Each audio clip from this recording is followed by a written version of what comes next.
Hello, and welcome to Ghosts Want You Dead presents Ghosts Want to Talk About AMC's The Vampire Lestat. I'm Rebecca, Hi, Rebecca. and I'm that's Matthew. Matthew.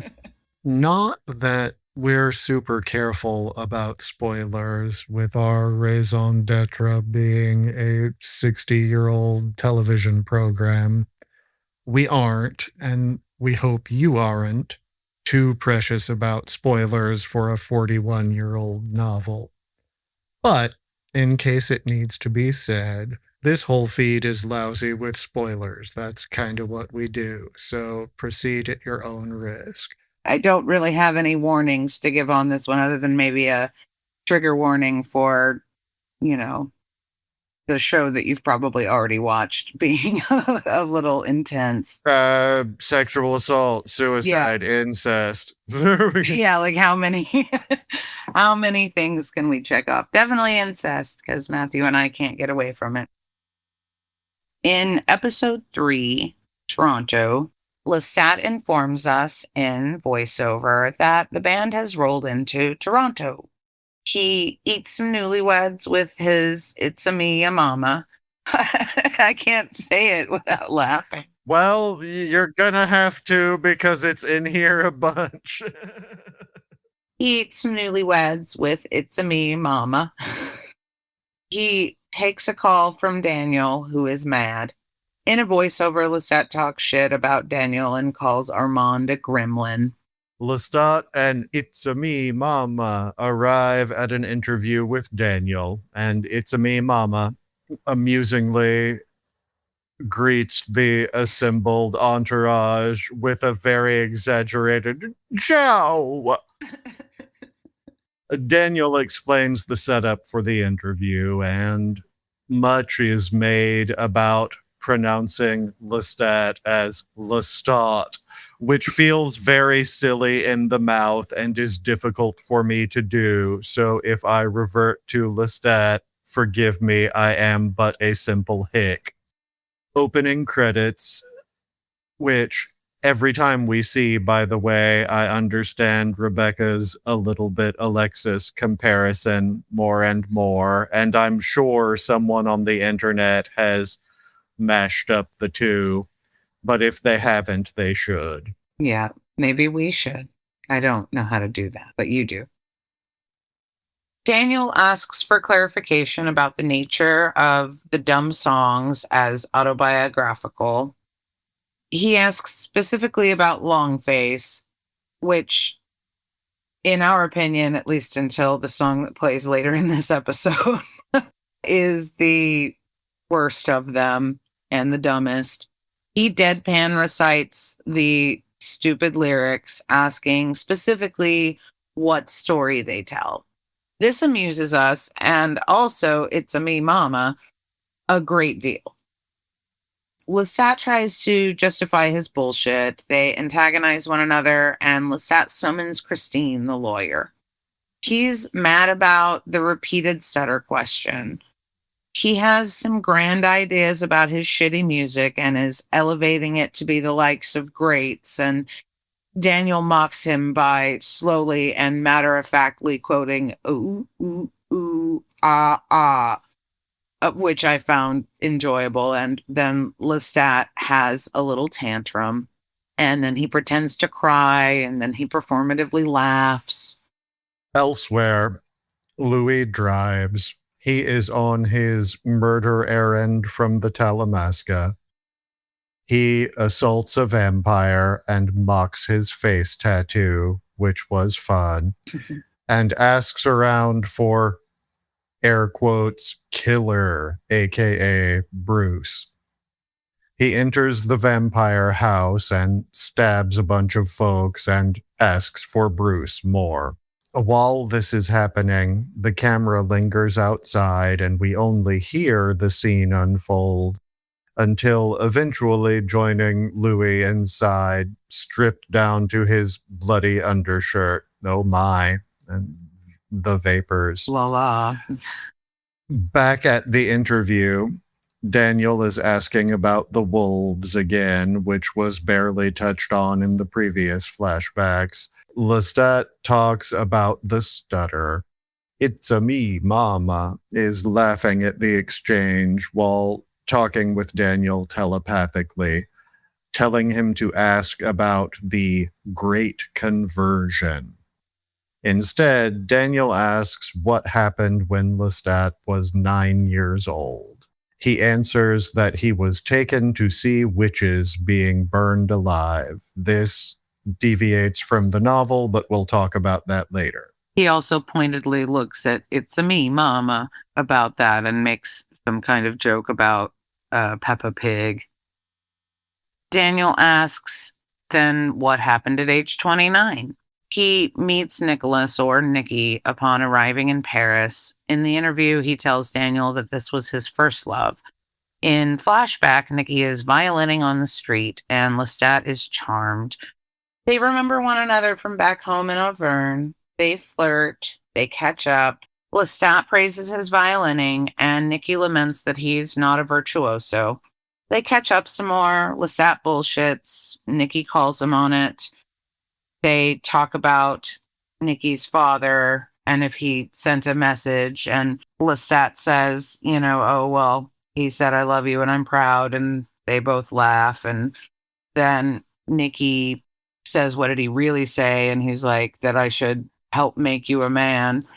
And then Nicky's like, "Oh, you gonna make me a man?" And then they cut to a really rushed through glimpse at a sex scene between the two of them. For all the progressiveness, I am a little bummed that we can see naked shower ass, but not more hot gay vampire sex. But alas. Anyway, Lestat attempts to rush through the intervening relationship and his being turned into a vampire. When pressed, he elaborates. He tries to diminish the relationship as a first, but not a great love. The story is interrupted a bit by Daniel being distracted by loud sex noises from elsewhere on set. "It's a me, mama," is bent over the sink being fucked by Lestat's body double, whom I don't know if we've mentioned before, but that is a very funny joke because it's just Sam Reed with slightly different makeup and styling. Also, in this episode, he has come down with a cold sore and is teased for his herpes. Anyway, he's fucking It's a Me Mama in the bathroom. When Daniel makes a fuss about it and quiet on the set is called, she performatively begins to moan even louder and more ridiculous, sounding like a zoo animal and really just a hoopin' and a hollerin'. Back on set, Daniel asks about Magnus, Lestat's maker. Lestat is trying to correct Louis's version of events. So in flashback, we see Magnus stalking Lestat when he was a human actor in Paris. This is soundtracked by another dumb Lestat song from Magnus's perspective. In the interview, Lestat also tries to diminish the darker aspects of his abduction and vampirification, but It's a Me, Mama interrupts by telepathying at Daniel some more. Again, we deviate from the novel with Daniel rushing through the fact that Lestat became a vampire and kept it from Nicky, even when the other vampires abducted him and drank his blood. In flashback, Lestat is tending to Nicky's wounds and lying to him about being delirious from having typhoid. Nicky calls out the lies. In the flashback, It's a Me, Mama enters.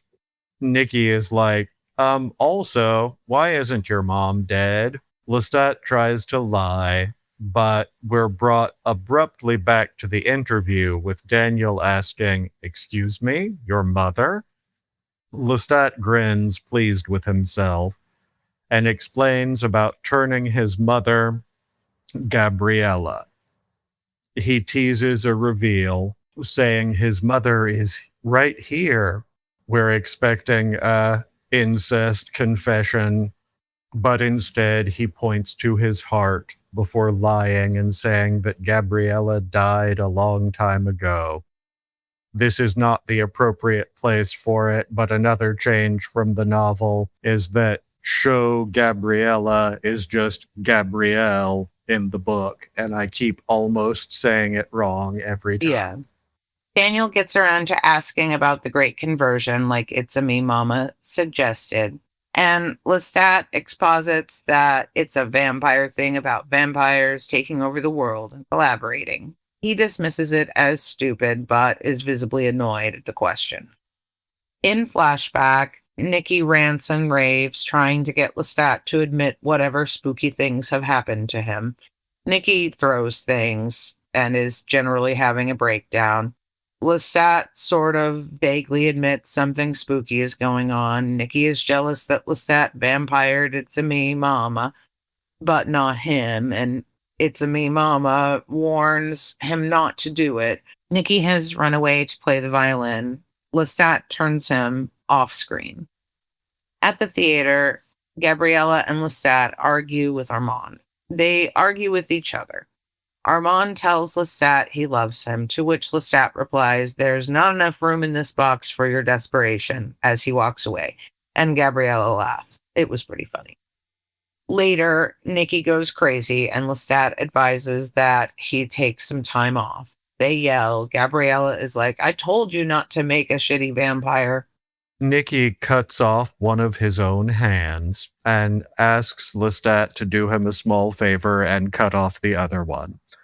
Lestat begs him to stop, but Nikki throws the severed hand into the fire, and he pleads while the flashback rapidly intercuts with the interview. We're switching back and forth in time quickly. Lestat is emotional, explaining that he did really love Nikki, and he was unable to put him out of his misery. But he did, however, watch Armand push Nikki into the fire and hold him there until he was dead. Lestat begins to actually cry as he tells the story of Nikki's death. He mimics the moan he made as he died, and then Lestat panics, removes his mic, and walks off set. He storms out, and It's a Me Mama follows him. They argue because he's jealous that she fucked the body double, and he drives off, leaving her behind.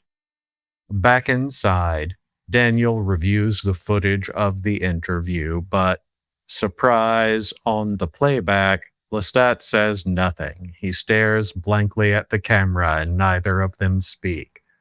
None of the Nikki stuff was captured. A PA says that, yeah, it was weird. You guys just sat there for half an hour. In voiceover, Lestat explains that he telepathically tricked Daniel.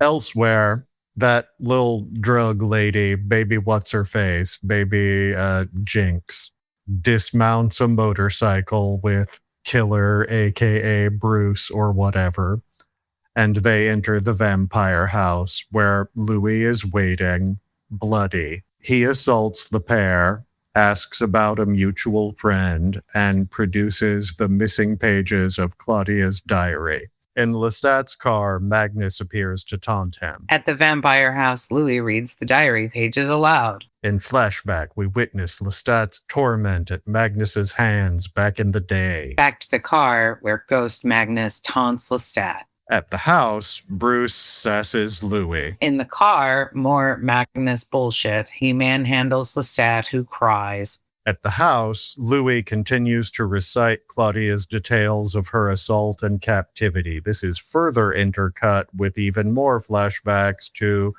Lestat being tortured and turned. While Louis is reading the details of the assault and her feelings during it, we see what is implied as Lestat being assaulted by Magnus. Lestat flips his car. Louis drops the diary pages on Bruce while magically setting them on fire. Cut to Lestat's flaming car, where he narrowly escapes. While in voiceover, admits to going crazy and the band thing being stupid, but enjoying it anyway. Another unfortunate musical number. From the stage, Lestat sings to the Phantom Magnus in the audience. Elsewhere, Baby Jinx, the drug lady who has apparently married Bruce since last time we saw her, fishes his ring out of the ashes. Back at the show, Lestat also sees Nikki in the audience. Elsewhere, Louis takes a call from his boyfriend to say he's on the way home. Outside the show, Daniel drinks someone's blood, and we see It's a Me, Mama in the crowd walking out shortly after Ghost Hallucination Magnus. So, is she actually there? Did she get left behind and not follow? Is she another hallucination? In Brooklyn, presumably, Louis is at a diner being served by a Claudia lookalike with a name tag reading Regina. Alex, the guy who quit the band, is in a 12-step meeting talking about quitting the band and then obsessively Instagram stalking them after. The next speaker at the meeting is Armand, introducing himself as Arun, an addict. The end. Yep. I was annoyed that we saw It's a Me, Mama in a full-on sex act, whereas we only get glimpses of the queer sex act, and I think that's dumb and lame. I did find the banter back and forth about how bad the songs are was fun. I'm sure you've got some things to say about that. I don't think I wrote anything down about it, but I appreciate that it seems that, yes, the music is intentionally bad, because I was feeling bad for hating the music so much as I'm seeing people on social media enjoy it. And I think it is supposed to be bad. That seems to be the case. Yeah. Yes. Since you've read the novel, why don't you tell me about the differences? Because I haven't read the novel in like 25 years or whatever, and you recently did. Well, there are quite a few. They are really fucking around with the timelines. They condense some and expand others. In the novel, Lestat doesn't hang around and try and continue the relationship with Nikki while concealing that he has become a vampire. He just ghosts him, but then flies him and all of their theater friends with money and gifts from afar until eventually Armand's coven of satanic graveyard-dwelling vampires abducts and tortures Nikki to try and get at Lestat. I don't know how much of this I said when we were talking about stuff that seemed to be missing from the flashbacks, but in the book, after Lestat vampires Gabrielle and they're just running around Paris doing mommy and son vampire things, Like fucking. they are being menaced by a mysterious force for quite a while, and eventually they figure out it's the local vampires following them around, and they are mad at them because they are breaking vampire rules by living openly among people. So they're in trouble. In order to get them to come face the music, the church Satan vampires kidnap Nikki. Then Lestat has to go free him and ends up turning him into a vampire. But then as soon as he does, he is no longer into him. He's like, oh, it's gross now that you're a vampire. He says he can no longer stand the sight of him. So he skips town with his mom. In the book, what has happened is that Armand is the head of the satanic graveyard-dwelling vampires, and Lestat breaks that all up and ruins it for Armand by telling the other vampires that the old-timey vampire religion is fake and Armand is full of shit. They eventually believe him, so Armand is real mad about it, and he kills a bunch of the former coven members I can't remember now. I'm getting confused, even though I just read this last week. It's either here or earlier when they imprison Nikki, but later, once Nikki is a vampire, Lestat is like, well, Armand, I don't want to be your vampire boyfriend, but how about I set you up at this theater that I own because I'm a rich vampire now? And it's the theater where he and Nikki worked previously. And this is the theater of the vampires that is so present in the story. In the book, Nikki writes all the plays and is sort of in charge of the performance aspect of it, but Armand is basically the vampire manager. Yeah. And there are other members of the graveyard coven that live and work at the theater, and one of them is in regular correspondence with Lestat and sends letters explaining to him Nikki's slow descent into madness and how he's becoming harder to rein in, and Armand's getting frustrated with it. And that is how he learns of Nikki's eventual suicide. I vaguely remember that sounds about right. In the books, Armand is in love with Lestat, and the feeling isn't not mutual. Like, the novel is written in first person, and Lestat is saying that, like, oh yeah, he's into him too. But upon hearing how Armand became a vampire, Lestat is ultimately more interested in finding Armand's vampire daddy, Marius, which I'm sure we'll talk more about later. I remember so very little of that. I think I am going to try to read the book. Another thing that I wanted to bring up is when we previously kind of made a dig at Lestat's alleged age, that is addressed here because in the show they state that instead of like in the book where Lestat goes to Paris with Nikki, who is already his boyfriend, and they are both 20 at the time. Yeah. It is stated outright in the show that he went to Paris alone at age 29, ran into Nikki there. They fell in love, worked at the theater, and then Lestat didn't get vampired till later on, so he would have been about 31 when he was made a vampire. So Sam Reed isn't so much of a stretch age wise as we were joking about previously when we were saying, you know, he's hot, but he doesn't look 20. Right. He does look a 1700s 31 though. So now it's believable. That's funny. I did also like the addition of Lestat's nervous breakdown during his ridiculous little pop star phase Yes. as a callback to a theme in the novels where it is mentioned repeatedly that all vampires eventually lose their minds if they live long enough. Yeah. And so I enjoyed the bits with him going crazy and acknowledging that all the being a musician stuff is a folly. So I thought that was fun.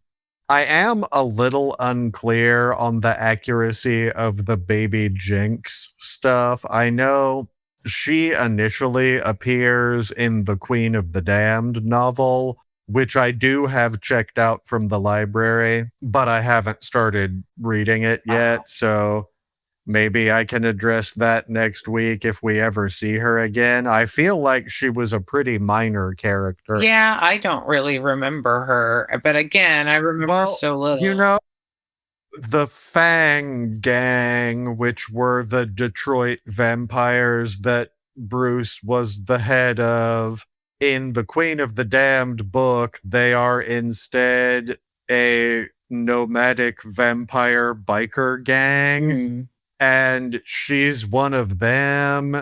And Yeah, I don't Yeah, know. I don't either. Remember exactly.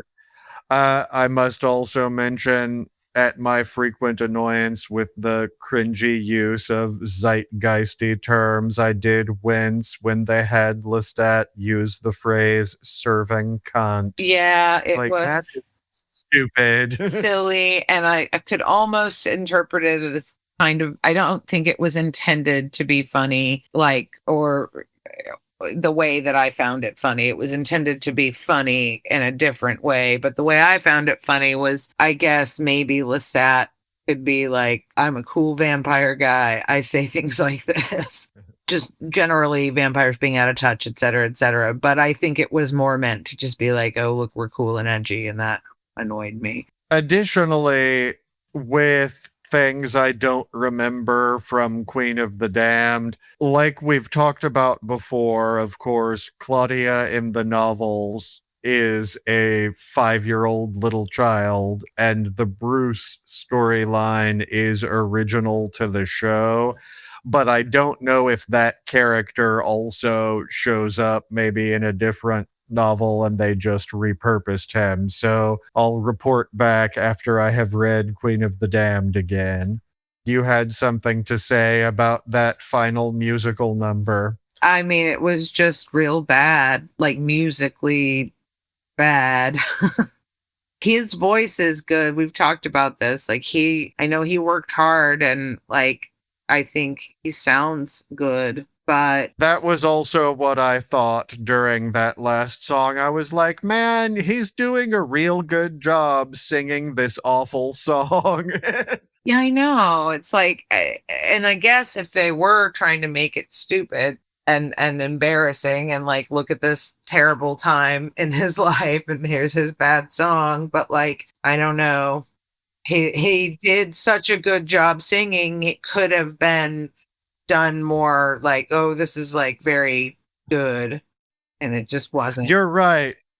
Storytelling wise, I think maybe it would have been better for the story if he was singing badly. Yeah, because he sounds really good, and if the songs were better, Sort of like a Liza Minnelli cabaret kind of situation where, you know, in the original story of Cabaret, Sally Bowles is not supposed to be a particularly gifted singer. And then Liza Minnelli had a hard time getting the part because she sang too well. right? And ultimately, they just let her. But that's why she didn't play the role on stage, because they were like, oh, you sing too good. She's not supposed to be all that good at this. Yeah, And there's a parallel there that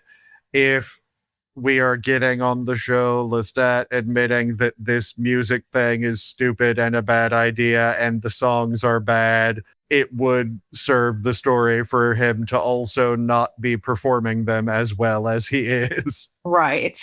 Although the argument could also be made that what we are witnessing is his narration, so it's his telling of the story. So, unreliable narrator, maybe he's just in his retelling of the story, making himself a beautiful singer.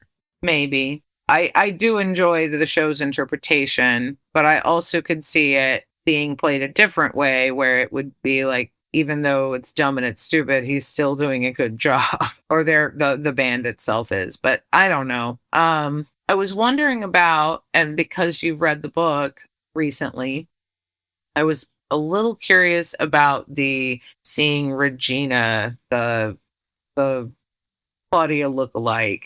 That might be something that Louis mentions in the first book of like seeing a little girl that looked like Claudia later. Yeah, no, that makes But because Claudia is 5 in the books, he wouldn't think a waitress looked like her, probably. sure. No. So I don't think that's from the books. Also, we're kind of still picking and choosing from the 3 books. Yeah. Like, there are things we're seeing for the first time that would have been from the first book. And also, we're pulling in stuff from Queen of the Damned already. Yeah. But in the novel, The Vampire Lestat, Louis is barely there. Like, he is not present until the last few scenes of the book. Mhm. And so none of this Louis stuff is happening in the book. Right. There are occasional, like, snide references in Lestat's first person narration of, like, it happened like this, not like he said. But Yeah. Louis doesn't physically show up in the book till the end. As we've talked about on the show, they are depicting his stupid little band having a 40-something city tour, but in the book, there is only one show. And at the one show is where the Queen of the Damned stuff pops off. Louis only shows up in the book long enough to be like, hey, so you're going to play that show and out yourself as a vampire in front of all these people, and that's a bad idea. You shouldn't do that. But also, you're going to do it, so I guess I'll come watch. So he is there for the show, Mhm. but nothing really happens with him that much. Okay. Well, yeah, I mean, I do like, again, I find myself wishing that I had read the books recently. So maybe I'll just start that as a fun thing to do. We are going to do the Vampire Lestat for book club next month. So you do have to read it anyway. Yeah. Well, it'll be better than last book club.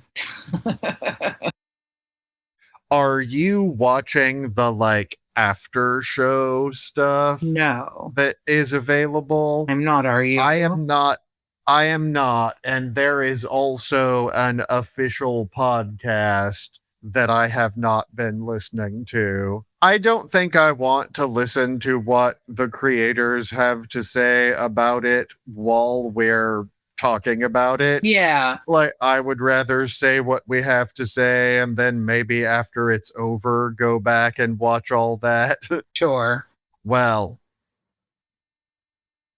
Well, if you need more of a television vampire fix, bear in mind that we're practically halfway through this already. There are only 7 episodes of this season of the show. So we again strongly encourage you to check out Dark Shadows, yes. which we are recapping the entirety of here on this very feed. Keep an eye out for our July 13th bonus episode where we will recap everything that happens in the first 210 episodes of Dark Shadows. That is before the vampire shows up. So you can start right at vampire time at episode 211 and we prepare you in advance. You can follow us on Instagram and YouTube and Threads and Blue Sky at Ghosts Want You Dead. You can join our Patreon at patreon.com/ghostswantyoudead, where we do fun bonus episodes, including our pretentiously named book club Tome Troop, where next month we will be discussing The Vampire Lestat, the novel, in honor of the end of the season of the show. So you can check that out if you want to hear us delve further into the book after Rebecca has read it. And I think that's everything I have to say. See you next Tuesday.